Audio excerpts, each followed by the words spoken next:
Hay historias que nos obligan a mirar la oscuridad un poco más de cerca. Hoy vamos a sumergirnos en una de ellas, un caso real que desdibuja por completo los límites entre lo que entendemos por vida y por muerte. Imaginen por un momento lo impensable. Despertar y darte cuenta de que estás atrapado, dentro de tu propia tumba. Bueno, pues esa es la historia que vamos a desgranar hoy. Un suceso que para muchos se convirtió en una auténtica maldición que desafía toda lógica. Todo empieza en 1987, en un pequeño pueblo mexicano. Allí, la vida de Tomás Villalobos, un hombre de tan solo 42 años, llegó a un final de lo más abrupto y, como vamos a ver, muy cuestionable. La verdad es que todo pasó de una forma vertiginosa. Un diagnóstico fulminante, un velatorio rápido y un entierro bajo un auténtico diluvio. Pero esa misma noche algo empezó a ir mal. Los vecinos del cementerio juraron escuchar ruidos extraños, como golpes secos. Nadie le dio importancia, pero ¿quién podría haber imaginado su terrible origen? Y aquí es donde esta tragedia familiar empieza a convertirse en algo más, en una leyenda, porque las primeras señales de que algo iba terriblemente mal no vinieron del mundo de los vivos, sino del de los sueños. Esta era la súplica desesperada que María, la esposa de Tomás, escuchaba noche tras noche. La voz de su marido pidiéndole auxilio desde la tumba. Una pesadilla tan real, tan recurrente, que le resultaba imposible de ignorar. El terror estaba a punto de saltar del sueño a la realidad. Angustiada, María fue al cementerio y lo que encontró le heló la sangre. La tierra sobre la tumba de su marido estaba removida, como si algo o alguien hubiera estado luchando desesperadamente por salir desde dentro.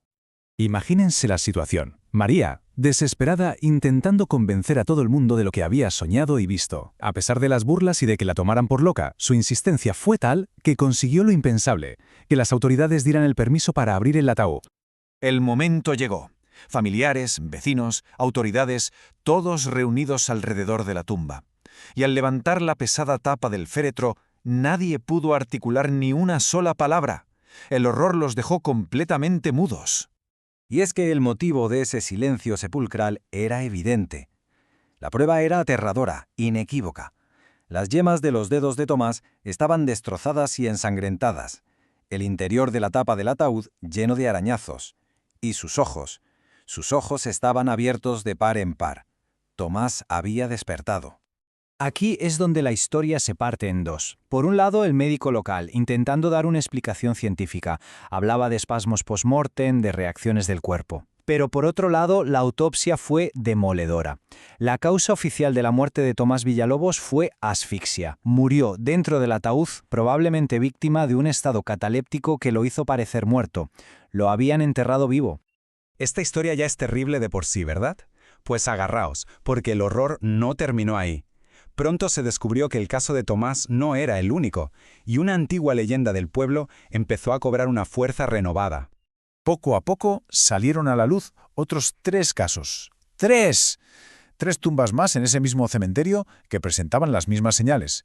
Tierra removida, indicios de que sus ocupantes no habían descansado en paz.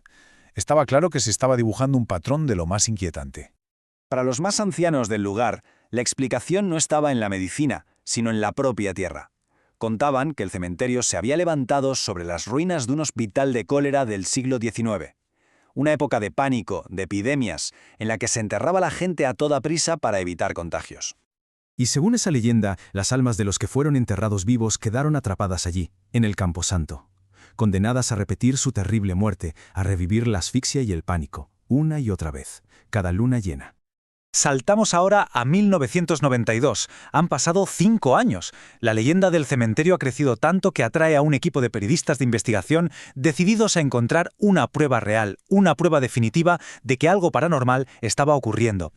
Su plan era tan simple como audaz: colocar micrófonos de alta sensibilidad pegados a la lápida de Tomás y dejar las grabadoras funcionando toda la noche. Querían registrar el silencio, con la esperanza de que ese silencio se rompiera. Y vaya si se rompió.